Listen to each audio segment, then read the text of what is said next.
నెల్లూరు నగరపాలక సంస్థలో జరిగిన డిప్యూటీ మేయర్ ఎన్నికలో అధికార టీడీపీకి చెందిన 48వ డివిజన్ కార్పొరేటర్ సయ్యద్ తహసీన్ ఎన్నికయ్యారు. గతంలో వైసీపీ నుంచి గెలుపొంది ప్రస్తుతం తటస్థంగా అధికార టీడీపీ మద్దతుతో ఆమె విజయం సాధించడం పట్ల వైసీపీ నేతలు ఏమంటున్నారు? ప్రస్తుతం వైసీపీలో పరిస్థితి ఏంటి? YCP Nellore city in charge MLC Parvathireddy Chandrasekhar రెడ్డితో మన నెల్లూరు ప్రతినిధి Narasimhulu face to face. Nellore జిల్లాలో ఇవాళ జరిగిన నగరపాలక సంస్థ డిప్యూటీ మేయర్ ఎన్నిక, అలాగే బుచ్చిరెడ్డిపాలెంలో జరిగిన 2 వైస్ చైర్మన్ల ఎన్నిక గత వారం రోజులుగా సాగినటువంటి ఉత్కంఠకు తెరపడుతూ అధికార తెలుగుదేశం పార్టీ బలపరిచిన అభ్యర్థులు చివరకు విజయం సాధించారు. ఆ మేరకు ఫలితాలను కూడా ప్రకటించారు. ఇందులో సంఖ్యాబలం ఉన్నప్పటికీ పూర్తిగా బలాబలాలు రాజకీయ సమీకరణలో మారడంతో అధికార పార్టీ కైవసం చేసుకుంది. దీనిపైన ప్రతిపక్ష వైఎస్ఆర్ కాంగ్రెస్ పార్టీ నాయకులు ఎమ్మెల్సీ చంద్రశేఖర్ రెడ్డి మన దగ్గర ఉన్నారు. ఇప్పటికే కౌన్సిల్లోకి వచ్చినటువంటి ఆయన కొన్ని అభ్యంతరాలు వ్యక్తం చేశారు. అసలు ఎన్నికపైన ఆయన ఏమంటున్నారో నేరుగా చంద్రశేఖర్ రెడ్డితో కలిసి మాట్లాడే ప్రయత్నం చేద్దాం. సార్, ఎలా చూస్తారు ఈ ఎన్నికకు సంబంధించి?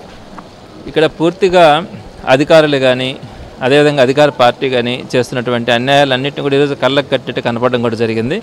ఇక్కడ ప్రధానంగా టీడీపీ బీఫామ్ కూడా ఇవ్వలేదు. వైఎస్ఆర్సీపీ బీఫామ్ ఇచ్చి క్యాండిడేట్ని కూడా నిలబెట్టడం జరిగింది. మరి చివరిలో అధికారిని అడిగినప్పుడు గెలిచినటువంటి అభ్యర్థి టీడీపీ అభ్యర్థి ఇండిపెండెంట్ అభ్యర్థి అంటే కూడా సమాధానం చెప్పకుండా ఆయన లేచి వెళ్ళిపోయిన పరిస్థితి కనపడుతుంది. సో ఎలా బీఫామ్ కూడా ఇవ్వకుండా టీడీపీ అభ్యర్థి అనేదానికి అవకాశమే లేదు. మరి ఆ విషయాన్ని కూడా కన్ఫర్మ్ చేయకుండా వెళ్ళిపోవడం అంటే మరి ఎవరు అనుమతులు తీసుకొని ఇవన్నీ ప్రకటించాలన్నది ఆయన సమాధానం చెప్పుకోవాల్సిన పరిస్థితి అయితే ఉంటుంది. అలానే తప్పకుండా ఈరోజు చేసినటువంటి ప్రాసెస్ అయితే చాలా ఘోరమైనటువంటి విషయం. 54 మంది వైఎస్ఆర్సీపీ గెలిస్తే 0 టీడీపీ గెలిచినప్పుడు కొంతమందిని లాక్కొని కనీసం వాళ్ళ దగ్గర అసలు సభ్యత్వంకే రాజీనామా చేయించి తీసుకోవాలి. సరే, కార్పొరేటర్గా రాజీనామా చేయించుకున్నా కనీసం పార్టీకి వైఎస్ఆర్సీపీకి రాజీనామా చేయించి ఉండాలా, టీడీపీలో సభ్యత్వం తీసుకొని ఉండాలా. ఇవేమీ చేయకుండా వాళ్ళు కేవలం వీళ్ళు మా వాళ్ళే అని చెప్పి పైన పెట్టుకోవడం అన్నది చాలా అసహ్యమైన పని కూడా. మరి ఆ విధంగా తీసుకున్నప్పుడు అది చెల్లదు కూడా. సాంకేతికంగా వాళ్ళు మా వైఎస్ఆర్సీపీ బీఫామ్ మీద గెలిచినటువంటి వ్యక్తులే, అదేవిధంగా వైఎస్ఆర్సీపీ సభ్యత్వంతో ప్రస్తుతానికి కూడా ఉన్నటువంటి వ్యక్తులే. కాబట్టి వారందరూ కూడా మా పార్టీ సభ్యులే. కాబట్టి మేమందరూ కూడా విప్పును జారీ చేయడం కూడా జరిగింది. మరి మేము విప్పును జారీ చేసిన తర్వాత ఇటీవల వచ్చినటువంటి హైకోర్టులు నిర్ణయాలు ఇవన్నిటిని దృష్టిలో పెట్టుకొని వాళ్ళ మీద వెంటనే అనర్హత వేటు పెడుతుందన్న ఆలోచనతో వాళ్ళు కనీసం టీడీపీ క్యాండిడేట్ని కూడా పెట్టుకునే ధైర్యం చేయలేక ఒక ఇండిపెండెంట్ క్యాండిడేట్గా పెట్టుకొని ఆ ఇండిపెండెంట్ క్యాండిడేట్కి వీళ్ళందరి దగ్గర కూడా ఓట్లు వేయించుకోవడం కూడా జరిగింది.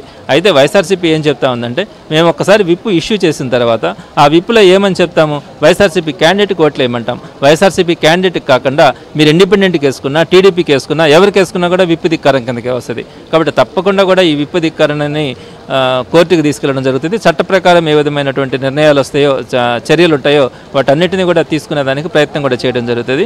అయితే ఇది ఒక పార్శ్వం. రెండోది ఏంటంటే, మాకు మెయిన్గా ప్రజాక్షేత్రంలో వీళ్ళు చేసినటువంటి ఈ ఇబ్బందులు అన్నింటినీ కూడా ప్రజల కళ్ళకి కట్టినట్టుగా చూపించడానికి ప్రయత్నం చేయడమే. సో ఈ కోర్టులు కానీ ఇవన్నింటినీ కూడా తీసుకెళ్ళి ప్రజల ముందుకు తీసుకెళ్ళి ప్రజల నిర్ణయాలకు వదిలేయడం కూడా జరుగుతుంది. ఇప్పటికే చాలా పెను మార్పు అన్నది ఉంది టీడీపీ మీద. వారు చేస్తున్నటువంటి అబద్ధాలు కానీ మోసాలు కానీ ఇవన్నీ కూడా అక్రమాలు కానీ అన్యాయాలు కానీ ఇవన్నీ కూడా చూస్తూ ఉన్నారు. మరి ఇట్లాంటివన్నీ కూడా మరింత ప్రజల్లో ఒక మార్పు అన్నది మరింత ఎక్కువ స్థాయిలో కూడా జరిగే అవకాశం ఉంది. సో వీటన్నిటినీ దృష్టిలో పెట్టుకొని వైఎస్ఆర్సీపీ ప్రజల పక్షాన పోరాడుతుందని మాత్రం తెలియజేస్తా ఉన్నాను. ఇది ఇవాళ జరిగిన డిప్యూటీ మేయర్ ఎన్నికకు సంబంధించి ప్రతిపక్ష వైఎస్ఆర్ కాంగ్రెస్ పార్టీకి సంబంధించిన ఎమ్మెల్సీ చంద్రశేఖర్ రెడ్డి చెప్తున్నటువంటి మాటలు. ముఖ్యంగా ఇవాళ నైతికంగా తాము విజయం సాధించాం, అధికార పక్షానికి సంబంధించినటువంటి తెలుగుదేశం పార్టీ తమ పేరుతో అభ్యర్థిని కూడా నిలబెట్టుకోలేకపోయింది కాబట్టి ఈ విజయం తందే. అలాగే ఓట్లు వేసినటువంటి వాళ్ళందరూ కూడా ఇప్పటికీ తన సభ్యులుగా కొనసాగుతున్నారు కాబట్టి విప్పు జారీ చేసినటువంటి నేపథ్యంలో వాళ్ళ యొక్క అర్హతను కూడా కోల్పోయే ప్రమాదం ఉందని చెప్పి కూడా ఆయన చెబుతున్నటువంటి పరిస్థితి. కెమెరా పర్సన్ ప్రవీణ్తో నరసింహులు, HM టీవీ, నెల్లూరు నగరపాలక సంస్థ నుంచి.